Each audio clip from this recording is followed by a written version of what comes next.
Greetings, my friends. I'm happy to be back with you with a video for you today, and I think you'll really enjoy this one because it's about using resin. I'm going to be using Lisa Pavelka's UV resin. I tried the two-part and I liked it, but sometimes you don't want to wait overnight for things to cure, and sometimes they kind of never cure. So I've been using a UV light and this particular resin. I've had great results with it, and I'm going to show you how I do that today. So here we go. This is really a particularly fun project and I hope you're going to like it. I've gathered up the things that I used for this, and you can check in the description box and see a list of all this stuff. It's more specific and it has links and stuff. But I'm just going to go over it briefly with you so you get an overview, and then you can see what you've got at home and what you want to get for yours. But I've got these Lisa Pavelka transfers, water slide transfers, and it's really neat that you can just do them with water. I've seen them done a lot of different ways, on raw clay, on baked clay. I find it easier on baked and they stick really well, so I'm going to show you that today. And they come in different, collections. So, you have like eclectic, you have fine arts, you have these that are really neat. These are vintage, and I've done some really neat things with this. In fact, I'll show you. On Curious.com, we're doing this bracelet, and I call it the World Traveler Bracelet. And it's just got all these different locations of the old hotels and stuff like that. And it's really easy to do. So that's another video, but you can have a lot of fun with all these transfers, and I think you will. So I'm going to show you how to use them. And then we're also using Lisa Pavelka's Magic Gloss UV resin. And the reason I've been wanting to show you this is because, I had questions online about how to do it and a little nuance of how to make it work the best way and look the best. So I thought, well, I'd just film it and address those things. I do keep it like this when I'm working because I use a lot of toothpicks and moving it around, and it flows so nicely when it's upside down. So I just threw it in my toothpick deal. Now, there's a little tip. I use spray water on my transfers. So when you cut them out, I'm just going to be using one at a time like we're going to use today. And when you spritz it and let it sit a minute, you can slide it right off of here, okay? Some people put them in a little dish of water, and that's okay, but I always knock the water over, so knowing that about myself, I just switched over to this little inexpensive water spray. Okay, and the other things we've got going are, I've got a Claudette, which is a texture stamp. You can use any texture you want. Claudettes are little cloodles, and cloodles are Lisa Pavelka texture stamps. Christy Friesen has some beautiful texture stamps also, and then you probably have some that you like. So for one of our projects, you can use whichever you have. I'm using Christy Friesen Surface Effects for one of them, and I like them in these sizes because what happens to me when I get the great big ones, I think that they are a good value for volume, but then I've got a whole bunch of one color, and the scale I work in is really pretty small, so I'd rather have the money spent on a lot of colors and selection, and that's why the Christy Friesen Surface Effects has been working out for me. And these are all Sculpey cutters. I'm going to use combinations of these and show you how to do that today. And I use them with a plastic baggie or a little piece of plastic, like saran wrap. Okay, so you want some of that around, just a small piece to cut through to make a soft edge. Okay, and I use these little rods. This one I really use a lot to go in those wavy edges, and I use them to smooth the edges, and these are called Canebenders, and they come like this. And this is mine. I made them up, and I had them made myself at a plastic factory, so you can get those. I'll tell you how to get them if you want to get them. The other thing you need is a torch. And when Lisa showed us online that you have to have a torch, I was like, oh no, where am I going to get a torch? I don't understand how to use that. I'm going to burn myself. But I got this lighter from the mini mart, and it just works perfectly. And all you have to do is go like that, and it takes the bubbles out of your resin. So who knew? Okay. So the other thing I like to use is an X-Acto, and I have this flat edge one, but you could use the pointy one if that's what you've got. And I use that to slide between the layers of the pendants and then the different little components to put bails and stuff in them. So if you've got a pointy, sharp blade, that's going to help you. This is tweezers to just pick up the edge of the transfers and lay them down where I want them. It's a little bit easier than fumbling with your fingertips sometimes. Okay, scissors to cut the transfer out. So really, you don't need a lot else than that. Maybe paper towel to blot the water off your transfer, and you know, the clay itself. So the clay itself, I'm going to use today two of my very favorites, and this is Sculpey Primo Pearl. It's not called Pearl White; it's just called Pearl. So if you're looking it up, it's just called Pearl. And this is their new line of the fine glitter clays, and I've just been wild about them. This is the white gold glitter, and this is the yellow gold glitter. And what it does is it can shine through the transfers. And it's just incredible to me that this can happen, because like even if you go with like a gold or a copper, I do a lot of copper because I love the distressed metals, the copper and antique gold. Well, you can really get a lot of a different kind of effect depending on the clay that's underneath. So all that stuff's good to know. All right, and so that's what I'm going to show you. So let's start by cutting some stuff out. And what I'm going to do is take a double layer of this, and I'm going to cut through it with one of my wavy cutters. I just got this on a piece of parchment right now, okay? And I'm going to take it and double it up first. If you try to match them up after you cut them, it's kind of harder, okay? So stack them beforehand, okay? And then when you cut through it, it's not as difficult to make sure that they stick together or look good together. I'm going to take my little baggie that I have, and I'm going to cut through this stack all the way down. Make sure you got a nice clean cut, as clean as you can. And it just looks nicer the way this turns out than when it's just a plain cut without the baggie. So that looks nice and finished and soft. And we're going to make a little slit in it for the bail. So the nice thing about, you know, that bumpy edge there is it's really easy to center because you can see where this is going to need to go. And I'm just going to gently slit between those, okay? It wants to cooperate because, you know, it used to be two pieces about a minute ago. And I'm going to put my bail right in there, and then I'm going to squeeze it shut. Now these have been staying great. I've really had good luck with them. I think it's because, you know, we pressed down on them a little bit. But if you want a little bit of extra insurance, put a drop of Bacon Bond down in there. And then when you're finished, if you want to have extra insurance, you put a little drop of super glue right there. But they've really been holding up, and they look really pretty, you know, and professional.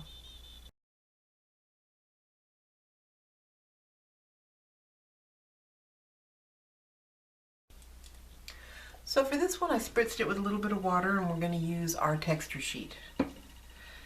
And you know, it really adds a lot to any project to put texture and mica powder on it. It's really pretty easy, and the results, you know, people always really like. So I'm going to go off to one side of this because it's a little bit larger than I need anyway. I'm going to place the clay on top of the stamp. I'm not really real strong physically, you know, maybe not mentally either. But anyway, I'm not, don't have the strength to push it down really hard. You can use a block of wood and stuff, but I find that if I place the clay on top of the stamp instead of the other way around, I'm really able to get a little bit better impression. So once it's really stuck in and isn't going to slide back out, I just roll over it once with this little 1/2-inch roller. You don't need a very big roller for that. I've got a nice deep impression, one that I know I can get my mica powder to look really pretty in. I'm going to cut it in half.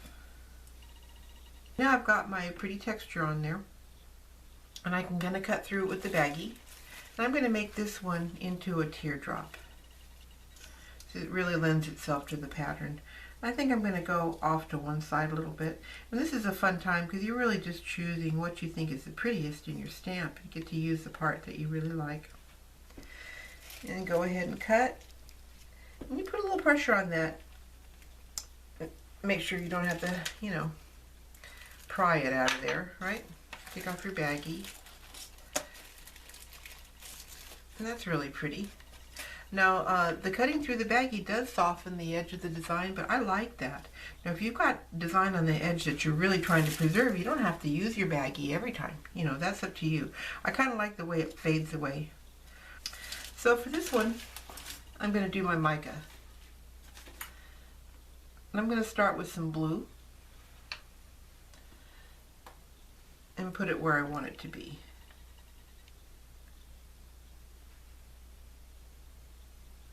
I like to use different colors on these. It kind of gives it a fabric effect that I really like. And I can put it where I want with regard to the pattern too. So these swirls here look good in the turquoise. And take it to the edge. You don't have to really go over the edge, but you can if you want to. So I've got my swirls in that color. I'll just turn this over. So this is four-sided as far as I'm concerned, because you can kind of keep it that way, right? Or you can just forget about it and get another one, which I've done. And I'm going to make these green little parts here in the center. They're really pretty. And then I got to show you my secret weapon. It's my favorite color, and it's called Glamour. And this is it. This is this white. And this Glamour just puts this magic effect over all the other colors. So I take it and go really easy. I tap it off over here because, you know, kind of falls in everywhere. And this is got an opalescent effect. So that's the reason I always show you guys these same colors. I know I do, but you know, it's got the colors I like. It's got the turquoise and the green in this one, and then these glitters are really pretty. And then that's the Making Waves. And then this one, this Metalicious, has got my Glamour and my Strength, see, and then that bright gold. And then this black is killer. This black, when you mix it with some bright gold, you get an antique gold. And the black also, it's not quite black, it's more like a gunmetal.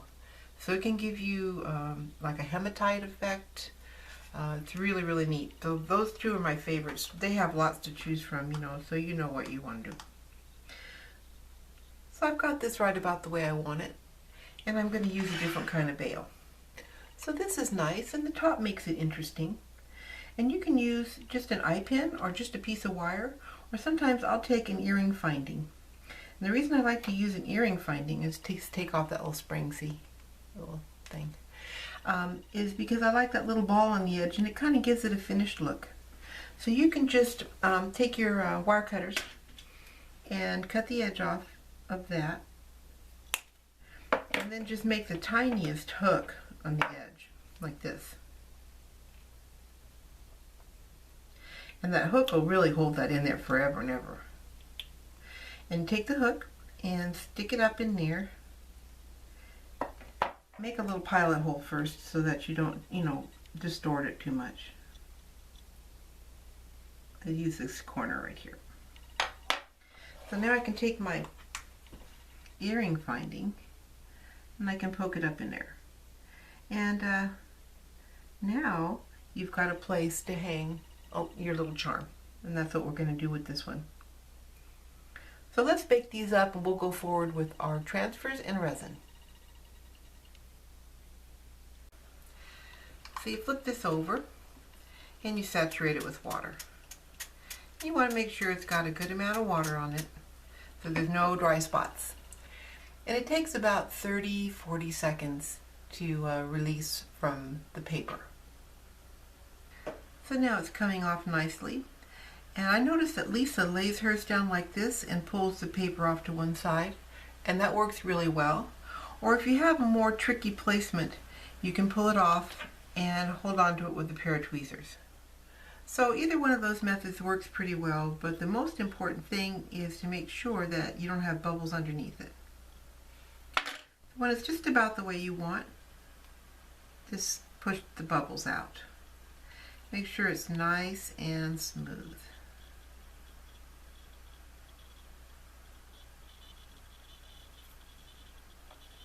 Okay? And it lays down really nicely on the cured surface, and the resin's going to hold it on there beautifully. Now I've got this area open for a little tiny bit of gold that I'm going to put on there, and it really finishes it off nicely. But you can center it. As I said before, you can have this over to one side and trim down so that there's space for stones. There's a million things to do to trim these up. But one of the things I like to do is to take a nice silver or gold or copper paint marker and make a line along this edge. And it just kind of sets it off, and I'll do that in a little bit. So that's on there, and it's on there nice and firmly. And I'm going to put the resin on now. So here it is, it's upside down in my little toothpick jar. And I'm going to start by putting the resin right in the center of the design. And this part's kind of important because, you know, it's our nature as artists to kind of want to start at one side and, you know, and paint it on. And that's what we're used to doing. So I've got my little pool of it here in the center, and it really helps it to turn out the right way. Okay? And I'm going to push it over to where I want it to go. And it stays pretty nice and still. You know, I've even done those curved objects, and actually it wasn't too messy. It's got a real nice viscosity to it, and it goes on really well. And I'm going to take my toothpick, and I'm going to spread it right up to the edge, because I know it's going to pull in a little bit, but that's not going to be a big deal. Now that's ready, and what I do is put it on a piece of card, because if you have more than one, which lots of times I'll have several, you want to take them in and out, you don't want to shake them up and don't want to bother them too much, then if you have a card cut a little bit bigger than that opening, you can just put it in there. So I'll let that sit for a minute while we do this one. Now see how this resin makes that mica powder look? It's kind of like a completely different thing. And you know, I've been using mica for years, and I didn't know it could have this deep brocade satin finish to it.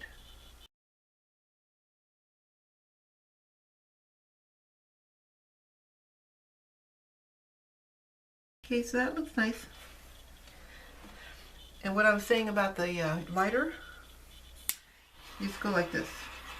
And I'm not kidding, it's crystal clear. If there's any bubble, it's gone. I'm going to place this in here in the UV light. And you know, that's it. It just takes a few minutes, especially if you're going to do a second coat, you know, to leave it a long time, you know, 10-15 minutes at the most. So while we're waiting for our resin to cure in the UV light, let's make a charm. I've got a antique gold head pin and a little crystal. And this little heart just came on a string of them that I got from Hobby Lobby. And we'll put on an antique gold metal bead. And that's plenty for that. You know, it's kind of ornate already. And I'm going to hang it up. You can make a wrapped loop if you're comfortable with that. Or you can just make an open loop. It's pretty sturdy, and these aren't going to take terrible abuse. You know, they are jewelry. I use my cuticle to gauge the size of the ring, because that space right there makes a perfect size small loop. It's just FYI. Then grab it at the edge, and you know, with this kind of a loop, you just got to make sure you turn it a couple times like this. You can't just go one time, because it's always going to be off and kind of flattened. If you want it to be round, you need to turn it 2 times, okay? So I've got that there like this. And make sure it's nice and tight. And this will be ready to hang when the time comes. Alright, so these are ready. They're not sticky, they're not wet, nothing. They're already nice and firm and hard. And I didn't get a lot of pulling back from either one of them. In fact, I don't think I got any on this one, or maybe a tiny bit. But let me show you how you handle that. So, you know, we can only go so close or else it'll look like monster hands, but I see on the corners where it's kind of sucked in a little bit. And, you know, our instinct would say, well, golly, I've got to get this out, and I've got to go over to this corner. Well, that just does not work. What you do is you go back to the middle, and that's just really the only trick. Okay, so I'm going to go back to the middle. I'm going to get a fresh toothpick, And this time it's going to cooperate with me a lot more with regard to the edges, just the way it's made. It's going to just kind of drop over that edge, and it's going to go where I want it to go. And I'm going to guide it to the places I need it. And you know, as I said, I have decided not to go to the edge of these wavy pieces, but you can if you like to. I'm drawing it gently with the toothpick over to the edges. And just gravity, the fact that there's already something there in the form of the gel, just causes it to fall down there. So it's really all about the second coat, I think. Now if you're filling up a bezel, you know, that's not going to be an issue. But when you're making a flat object, or I've even made, you know, convex objects and stuff, you just need to kind of coax it and get it to go where you want it to go. So I'll look this over, make sure I didn't miss anything, make sure my corners are really nice and sharp, and I've got my resin all the way to the edge, and you'll see this is going to turn out just great. So it's kind of foolproof, and believe me, I can, you know, I can really mess up anything, and I haven't messed up this. So that's going to go in again. Make sure they're in there real nicely, and just give them another 15 minutes. That's plenty of time, and we'll see our end result. So here we are with our finished necklaces. And you know, it really is pretty easy when you think about it. I've tried to include all the things that you've asked me about it. I did add that little gold strip up the side. I used this gold leaf pen. You can get these in different metals. They're at Michael's. But you know, there's a million things you can do with these. All fun. I flipped this one upside down. I decided I liked this part at the bottom better. So this would form a teardrop shape. And all those design options are yours to make. Here's one that's done with one of the Egyptian transfers. I had a lot of fun with it. I just took a couple of screws out of a camera and put them there, kind of give it that look. Here's one that's I was doing when I was getting ready for this video. And this is one where I took the resin all the way to the corners, and you can see over that pearl, it gives it kind of a shimmery effect. So, you know, have fun and play to your heart's content, because that's what this is all about. And you can use it over your cane pieces, and you can use it over Sculpey souffle. You know, souffle's got a velvety suede texture that I love. It's like this. But when you need it to be shiny, like I'm going to do for these earrings, you can use your resin on cane. So hey, there's a lot to do, a lot of fun to be had. And just an FYI, all these pieces will be given away as gifts with purchase for the Polymer Clay Adventure and the Art Jewelry Adventure 2016. So starting January 1st in 2016, if you sign up through my link, you'll receive one of these. I've made a whole bunch, and I made them for you guys. And I really hope you've enjoyed this. And thank you for another wonderful year. I'll see you next time. Bye-bye.